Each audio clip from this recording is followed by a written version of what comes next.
Ladies and gentlemen, ship review time.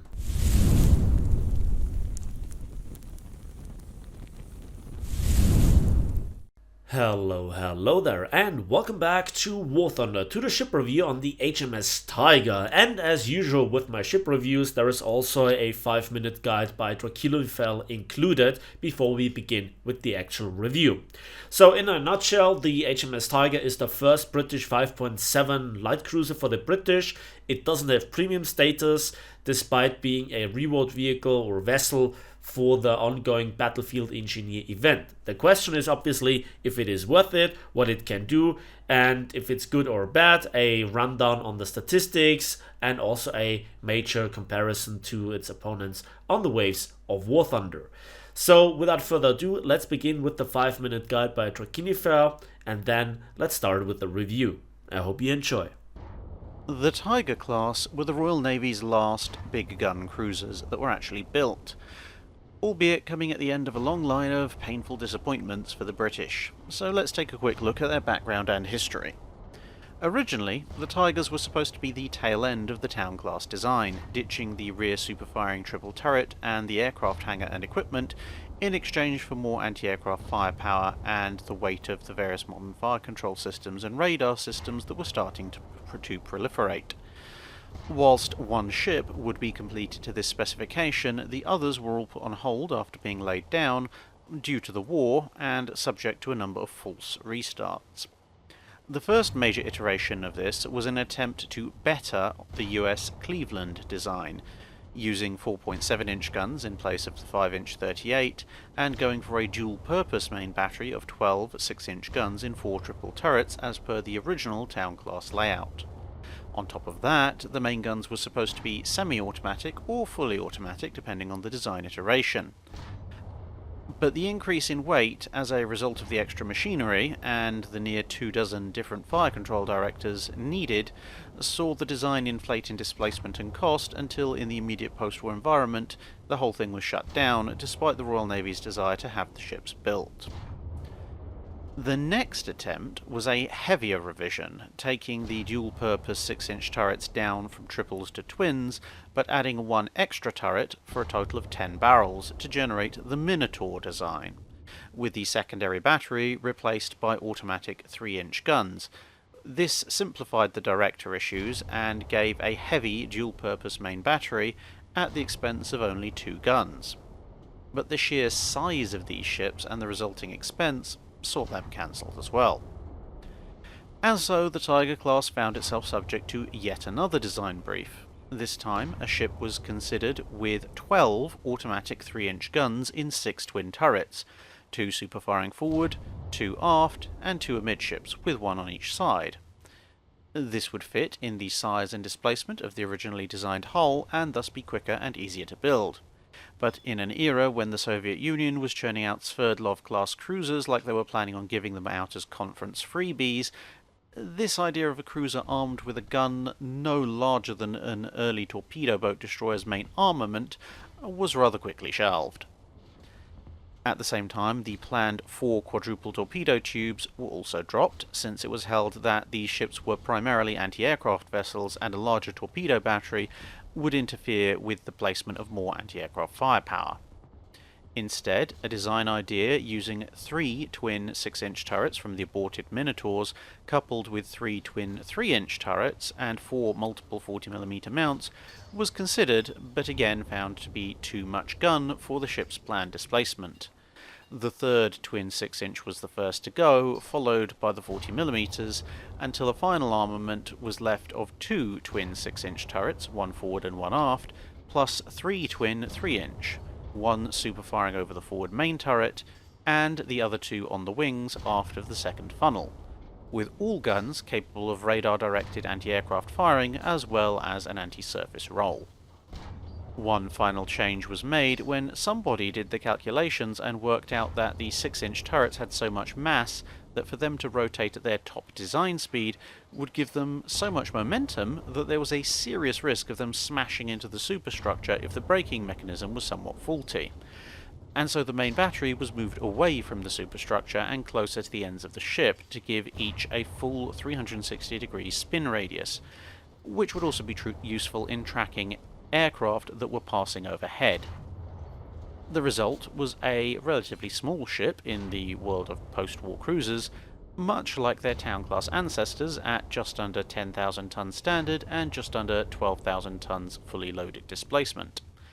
However, despite their auto-loading turrets, their rounds per minute number was actually slightly less than the older ships due to the severe lack of gun barrels, with the Tigers managing to get 80 rounds per minute total under ideal conditions, whilst an ideal town class could get 96 rounds per minute downrange. Of course, with radar guidance and the dual-purpose turret, the Tigers would hit their targets a lot sooner and could also engage aircraft with their main battery, with exercises showing that first salvo hits on aerial targets of the time were pretty common, and a devastating saturation fire into a formation was following a few ranging shots was also possible. However, despite the Tiger, Lion and Blake having been laid down in 1941 and 42 and launched in 1944 and 45, they would only enter service in this final form between 1959 and 1961, when technology had marched on somewhat and the situation was very different. And so, only 3 to 4 years after entering service, they were sent for heavy conversion. Initially, the plan was to ditch the rear 6-inch turret for helicopter hangars and operating facilities to support the Wessex helicopter. But these were enlarged to support, in theory, 4 larger Sea King helicopters, although in practice only 3 would ever be carried, and this meant that the hangar had to be extended forward to make more room, which eliminated the wing 3-inch turrets, and ended up with them being replaced with a couple of Sea-Cat missile launchers, which was seen by quite a few people as a somewhat questionable trade-off. Only Blake and Tiger would make this transition, with Lion being used as a spare parts reserve before being scrapped in 1975. After a relatively short service career, the 2 remaining ships were put into reserve in 1978 and 1979 respectively, and were found to be in good condition when the Falklands War started. However, there was just too much work to do in order to get them active again in time, and with HMS Conqueror sending the Belgrano to the bottom with a torpedo strike, we were denied one last furious cruiser gun duel. Blake would then be sold for scrap later in the same year, with Tiger following in 1986. Now let's talk about the ship's capabilities in War Thunder, and let's begin with the armor. And we can see that we have an 89mm rolled homogeneous armor belt, but that doesn't go around the entire length of the ship, and so the front section, so the bow and also the rear section, so the stern, are unprotected, and as you can see, you see no bulkheads.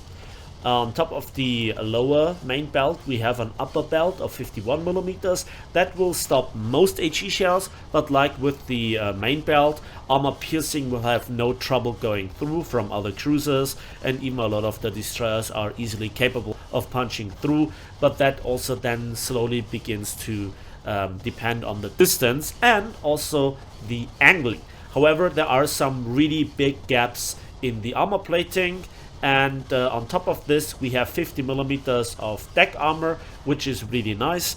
But again, the majority of bombs will punch right through, and if they will not go right through because dropped from not too high altitude, then their blast will have no problems just going through. The barbettes of the 2 main gun turrets is also 51mm thick.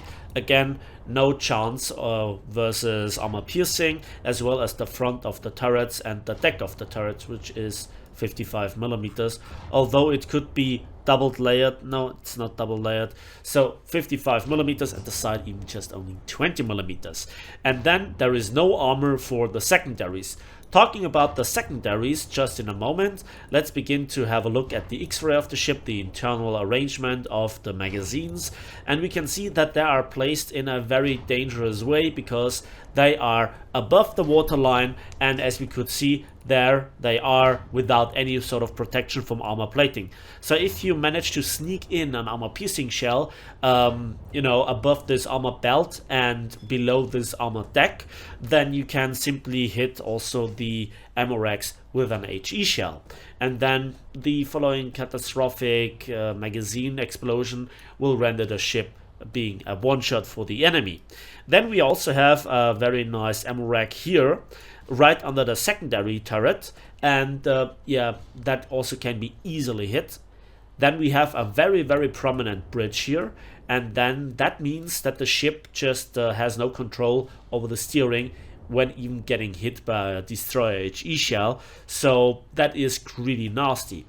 So then the machinery is pretty well protected, but you know, as with the front, there is also a big rear magazine, so just aim in the vicinity of main turrets, hit there with armor piercing, and enjoy the fireworks. Then there is also the secondaries and in the middle of the ship, and as you see no further armament, so it's only 6-inch guns and 3-inch guns. There are no torpedoes, there are no 20 or 40 millimeter defensive armament. That's it. On the other hand, the ship doesn't have too many funnels, which are also not really big in comparison to the Omaha or also the German light cruisers, which have pretty big smokestacks. Now let's bring this ship into perspective and let's compare it to some of the other light cruisers, especially the 5.7 light cruisers and also the HMS Leander, to give a comparison within the British tech tree. While the caliber with 6-inch or 152 millimeters is kind of average, only the Kirov has bigger ones, the amount of guns is just really pitiful with only 4. That's not even half of the average cruisers, and the USS Brooklyn, which is unsurprisingly the light cruiser that currently gets spammed out the most, you barely have a quarter of the amount of guns. And I think that your overall ammunition account is kind of average. What is really outstandingly good, and obviously the selling point of the ship, is that the 6-inch guns are autoloaders and have a reload of only 3 seconds. So per barrel you have by far the highest DPM in the game for a cruiser, that is, at the moment, and your effective DPM is 80. But only here it comes together when the DPM is lowered by your ship having to repair, your ship having to extinguish a fire, stop flooding, having to repair, the reload goes down, and therefore also this is a significant hit for your DPM, which is 80. Again, that is just above half of what you get from the USS Brooklyn, and if you go bow in, the discrepancy is even bigger. And when you lose one turret, you lose half your DPM, and then you don't have really that much to fight back. In particular, there are cases where you receive a hit to the bridge, so you don't have a control over the steering and speed of the ship anymore for quite some time. And then also if your rudder is jammed or your propulsion is knocked out or you're stationary, then you have nothing to really fight back versus an equally sized ship. So this is a significant drawback. Also, unlike in historical terms, the guns are not dual purpose in the sense that you can really rotate 360 degrees, and also we have to talk about the ammunition here just in a moment. Before that, let's talk about the torpedoes, or rather the lack of, which is a huge advantage for the Nuremberg, Kirov and the Leander. They have torpedoes, and since torpedo tubes don't blow up in this patch, this is an additional weaponry that this ship just simply doesn't have. What the ship has is weight and size, so it can absorb random hits here and there without problems, without the crew getting down quite significantly, and that means that also in the turns the ship is rather slow and sluggish and not really responding as quickly as some other more nimble cruisers. The top speed is also the lowest in this comparison, but you barely notice the difference between 58 and 60 kilometers per hour. Only the Kirov is here significantly faster, but then you have also a very high amount of crew, but again not the highest. Let's now talk about the ammunition, and out of the 2 shell types I want to begin with the armor piercing, the 6-inch AP APCBC round. And it is kind of strange that this ship has 290 millimeters of penetration, but it also retains it quite well over distance. but it has a rather slow muzzle velocity of 768 meters per second. And as you can see in the comparison, that is, with the USS Brooklyn, the slowest in this comparison. And so at range, and also if you have to lead the enemy at a distance and it maneuvers, you miss quite a lot. Although the accuracy on the shells themselves is really not bad, you then have only 884 grams of TNT in the shell. Again, the same as with the USS Brooklyn, but the Brooklyn delivers significantly more shells per salvo and also per minute.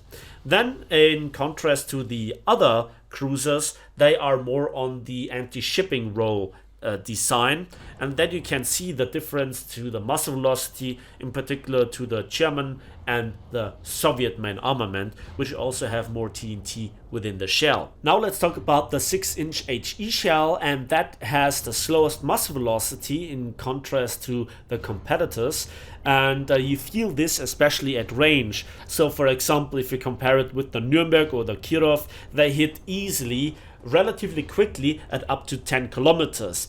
This 6-inch HE shell deals reasonably well with target of 6 to 7 kilometers, up to 6 to 7 kilometers.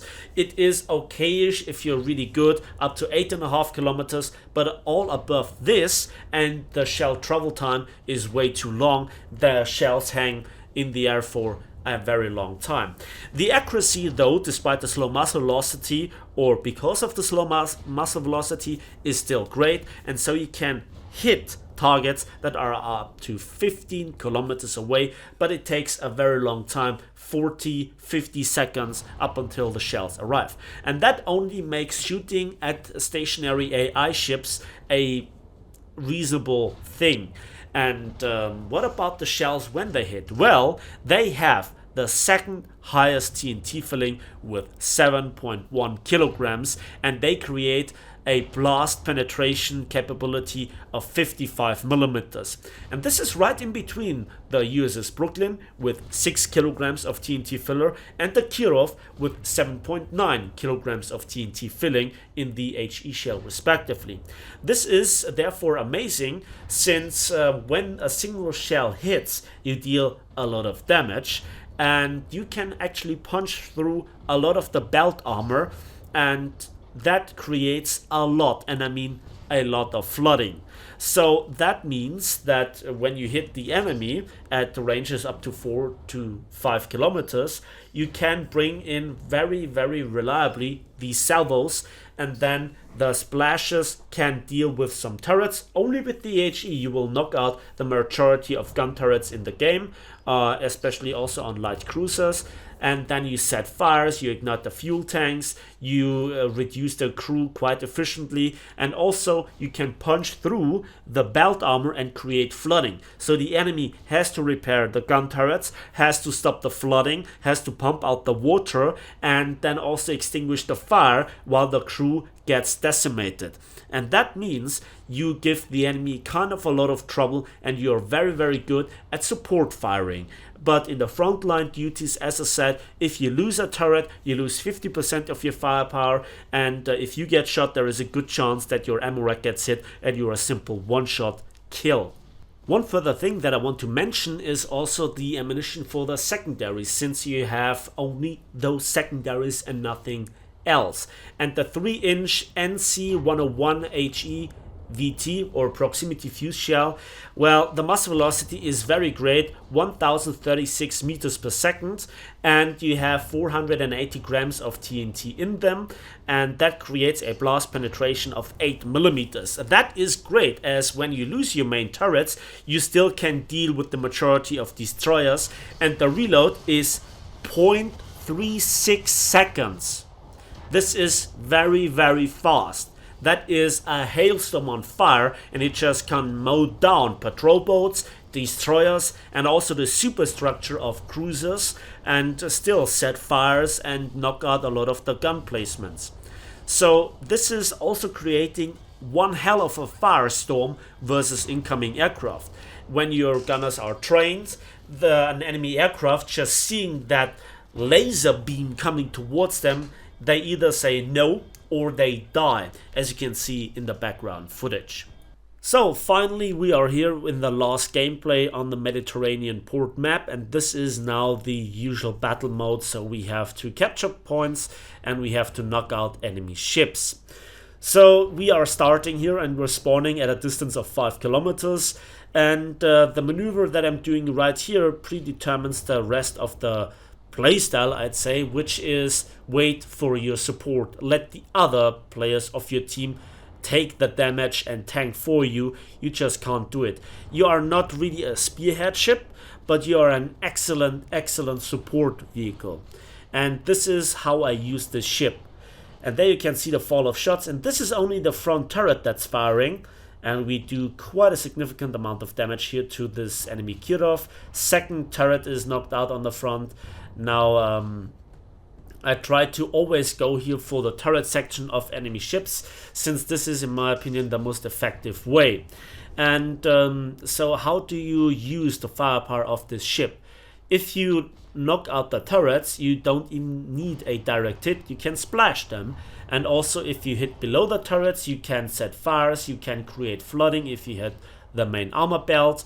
And so you create fire, flooding. The enemy has then to extinguish the fire, deal with the leaks, and then pump out the water while the gun turrets are knocked out, and maybe as a bonus the ammo racks explode and you just can whittle down the crew. Since the armor piercing is not really all that great, it's not really bad, but it's not great, I don't want to really go for the ammo rack snipes. And this is, yeah, a bit more fun. To disable a ship quicker than you would kill it, since that reduces the incoming fire for both yourself and your teammates, and then the enemy is just there trying to repair. And again with the follow-up shots, and this is the big difference to a Krasny Kafkas or a Kirov, you get in the salvos much quicker. So before the enemy has dealt with the leaks, he's on fire and then he has to repair, the crew goes down much quicker in quicker succession, so you keep the enemy occupied with the repairs before you can do anything about it.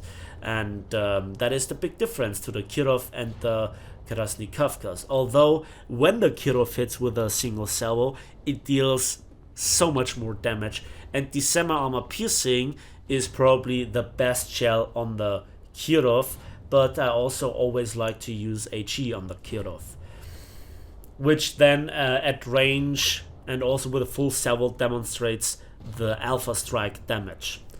So here we also disable the gun turrets on the second Kirov, and we just try to get into cover of the next island. So it's like island hopping, going from cover to cover, and again I wait here for the remaining cruisers of my team. Currently the enemy has C occupied, and I looked around, situational awareness, and there is now a Brooklyn. And just watch what kind of damage I can deal to this Brooklyn in terms of killing crew. That was with one salvo killing 20% of the crew. So again I try here for the front turret arrangement to knock out turrets, to set fires, to create flooding, and as a bonus lengthen the repair time, and also lengthen the reload, as well as hopefully as a bonus get a ammo rack detonation, but you cannot really count on it. And I think this is the big damage difference, since the shells are not so far off from what you have in terms of memory from a Kirov or Krasny Kafkas. You think that the armor piercing also would be strong, but no, in fact it is pretty bad. Not necessarily in terms of penetration, but in terms of post-penetration damage effect. So I personally prefer here to get the HE on target rather than the AP, and that leads to the question, well, in which cases would you even want to take AP? So AP, in my opinion, is useful if an enemy ship is bow on, or if you only can reach the ammo rack via, or the magazine if you will, by going through a turtleback armor or an armor belt that has more than 55 millimeters of armor. Then AP is really great, as well as knocking out gun turrets that are armored. So there are situations where AP is really great, or punching through the main armor belt to slow down the enemy's advance. So if then the remaining crew is in the citadel, or the ship is still maneuvering hard and tries to avoid your shots, just take out the propulsion, the boilers, the engines, the screws, the transmission. Those are all valid targets. But then if you use the AP, there are two really great disadvantages worth mentioning. The first one is it's a death by 1,000 cuts, and the ammunition actually costs silver lines. Remember, this ship doesn't have a premium status, and while the shell costs only 20 silver lines per shot, you fire 4 of them per salvo, that's 80 silver lines, and you fire salvo after salvo after salvo. You can easily run through 50 salvos per match easily, and that then is quite a significant dent in your post-battle result, if you want to see it like this. So the post-penetration damage effect is not that great compared to the HE, which has as selling point again the great penetration power that is currently in the game enough. But always use your brain to answer for yourself the question, which kind of ammunition should I have? Again, I presented you the stat card, and if you go to this battle rating, if you played other nations' cruisers, you kind of feel that every cruiser has its own flavor in terms of accuracy, muzzle velocity, penetration power, rate of fire, DPM, and also the post-penetration damage effect of the shells. There are so many factors that it is not really easy to answer the question, what kind of shell type should I use? Here, for example, this Brooklyn is heavily angled in, and I think that with HE I still can deal quite a lot of damage, and there you can see the secondaries going off. And this 0.36 second reload for the secondaries is quite impressive. Here again I aim way too high, or in other words the gun sights are not aligned with the gun barrels for the first salvo on this Drachinifel, and I try to knock out here the main guns and also punch through the belt armor to create a little bit of flooding. And now I think it is mandatory to just casually killing an aircraft, to just disable here the propulsion and to damage here this compartment, since I think on this ship yeah, it is really great to just do it with teamwork. Again, as a support cruiser, this is absolutely crazy.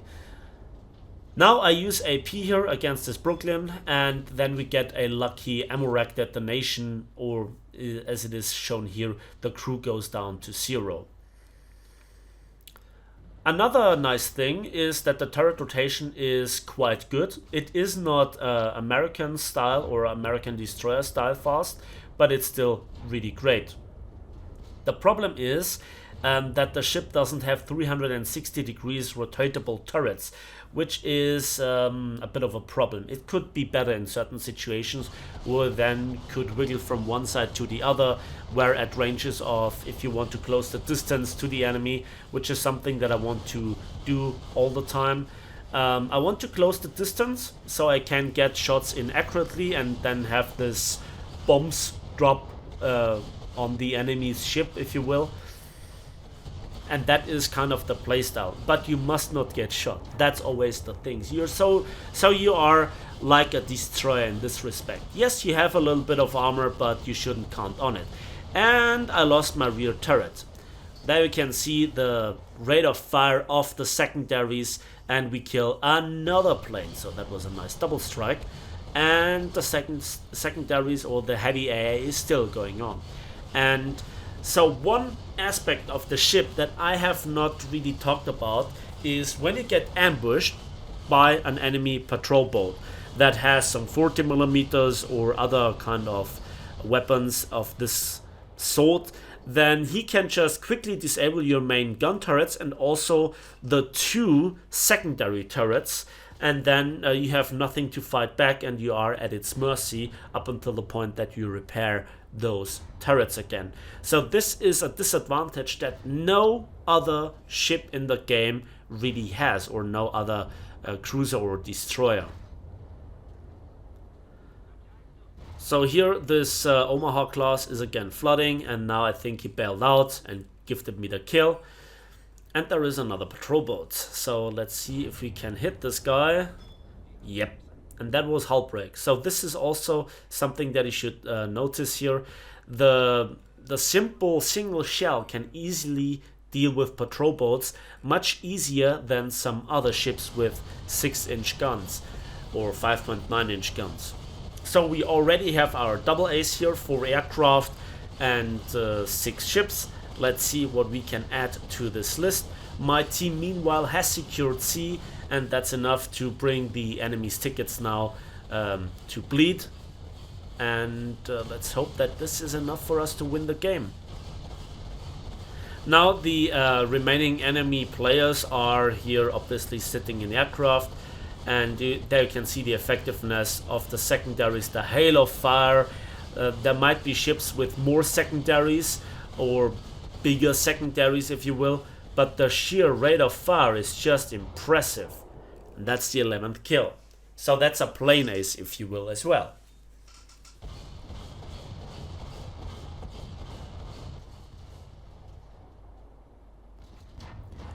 So when it comes to the proximity fuse shells of the 3-inch shells, they are good in conjunction with the rate of fire. Their DPM is second to none, but you just simply lack the burst radius compared to the Minizinis of the Drachinifel or some other cruisers or even destroyers. So the bursting charge on a 5-inch 38 proximity fuse shell is significantly bigger and better in anti-aircraft duties. And so this is now DPM versus aerial denial, if you will. But I think it's definitely better than nothing, and an aircraft doesn't really care if it gets shot down by a 5-inch dual-purpose 38 gun or by here the 3-inch dual-purpose. So this is now the end game, and we have deleted half the enemy's ships single-handedly. So kind of a nice reference.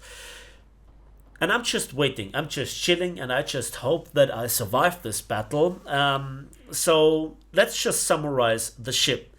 The ship is not the fastest. The ship has big serious gaps in the armor. The ship has the least amount of guns. The ship doesn't have any support by torpedoes or 20 or 40 millimeter autocannons. It only has overall 10 guns on an entire cruiser. But it is all about the DPM to bring in the firepower on the enemy.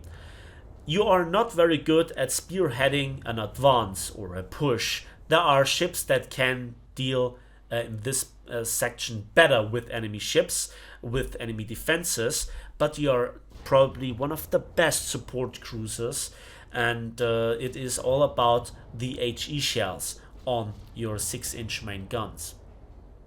And this is where I think the ship is good at. In my opinion, as a serious cruiser, the Leander has more versatility, but this ship, with all its drawbacks, I have to say, is fun. It is just simply fun to have this rate of fire, to have the strong HE shells, and the secondaries are just simply hilarious. Do I like this ship? Absolutely. Do I think it is worth the grind? Well, if you would get any of the stuff right there in this event, it is down to personal preference. Do you like ships more, or do you prefer tanks, or do you prefer aircraft? So I think the aircraft in this event are not really the big winners, and for the tanks, the Merkava is kind of really average at its battle rating. You have seen my review. Then the Versuchsflakwagen, or the VFW, is really cool, and I also did a review on it. You might want to check it out.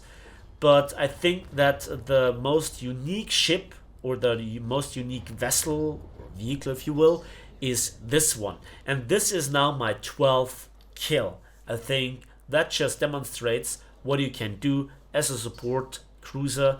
And yes, we are first in team, and that is the end of the match. That was the last player now being killed, so we would eventually win by points or by capture points. And now we are actually here in the situation that we also killed, just before the tickets expire, the entire enemy team. So my team did very well, and yeah, that is also a very nice income of 65,000 civil lines and 6,094 research points. This is not a premium ship, and a lot of the credits, a quarter of it or way above a quarter, goes towards like the mission maker and the survivor. And we also got 3 loot crates for the engineer event marathon, or event if you will. So that's it for me today, and I hope you enjoyed this video, the review, the gameplay, all the little tips and tricks, the rundown on the statistics, and in particular the 5-minute guide by Drachinifel. Link to his channel in the video description down below. So thanks for watching, thanks for listening. Please give this video a like if you did, subscribe if you want to see more, and we'll see each other on the waves of War Thunder.